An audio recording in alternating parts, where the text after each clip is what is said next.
What is good, everyone? Welcome to the channel. Today I'm doing a slightly different type of video. It's not an unboxing, it's not talking about any particular shoe that I just bought or recommend or anything like that.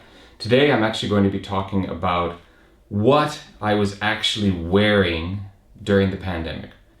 You see, we didn't have anywhere to go out to. As you know, there was really no reason to wear any particularly hyped sneakers because you weren't going to be able to show them off to anyone and no one was going to see what you were wearing most of the time. I went days where I didn't meet anyone because I didn't spend any time in a store, or when I was at work I was doing everything online. So I ended up wearing basically the same 5 different pairs of shoes again and again, with the rare exception where I'd wear something that was more fun. So today I'm going to share with you the 5 pandemic shoes that I wore in 2020 to 2021. So without further ado, I'm going to break this down 5, 4, 3, 2, 1, and at number 5 is going to be the one I wore the least, heading up to number 1, which would be the one I wore the most. So the 5 pandemic shoes for 2020 and 2021. The first pair is none other than the Jordan 1 CO.JP, the silver ones that basically got me back into sneaker collecting in 2020, and I bought them. They were the ones that I wanted the most. They were my sneaker of the year just because they started everything again for me when it came to buying sneakers. And so I didn't wear them the most because I want to keep them a little fresh, keep them a little bit good looking, but they were number 5. I wore them quite a bit. At number 4, we have actually a pair of Puma Suedes.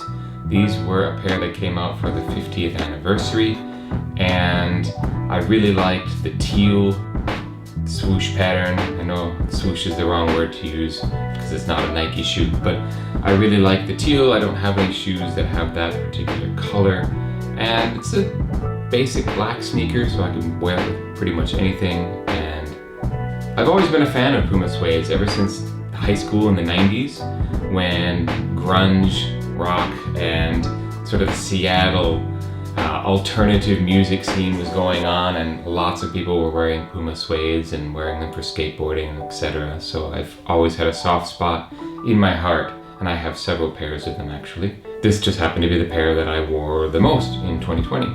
At number 3, we have another pair of Jordans. This is a pair of Jordan lows. They are the purple lows that came out in 2020, and I got an amazing deal on them. I signed on to Yahoo Auctions and saw that they were for sale, for bid auction actually, and I put in a bid that I thought was going to be way too low to win them, and I went to bed. I woke up the next morning fully expecting to see that I'd lost the auction, but I had actually won. And I ended up paying, with shipping, $80 for these, which is well under retail and well under what they are currently reselling for. New, of course. I've obviously been wearing. Alright, at number 2 of my pandemic lineup of shoes, we have Air Force Ones. They are in this white and black colorway. Now you might be saying, why the white and black? Why not the classic white on white? Now, while of course I have nothing against the white on white, it is the classic. I ended up wearing these a lot because I was wearing a lot of black. I had a lot of black in my wardrobe, and I really kind of like how the black in the Air Force Ones breaks up the silhouette. It's not just like you have these icebergs or giant ice cubes on your feet. So it kind of melds with my outfits a little bit better in a way that I like.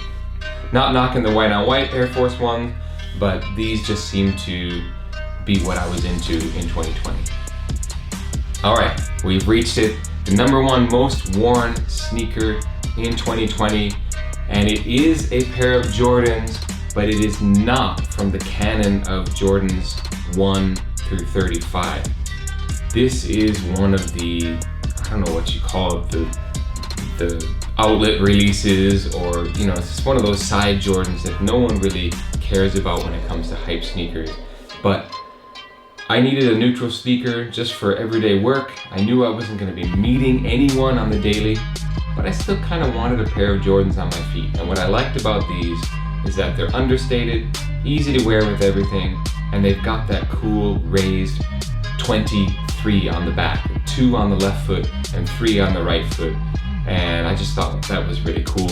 And you can tell by the bottoms and the dirt and the star loss that, yeah, these saw a lot of wear in 2020. Although not as much wear as a pair of shoes normally would in a calendar year, just because, you know, weren't spending that much time walking around in shopping malls and on the streets of Yokohama, etc. Alright, let us know in the comments, what were you wearing in 2020? Was it Crocs and Yeezy slides all day long? What was it that you had going on during the pandemic on your feet?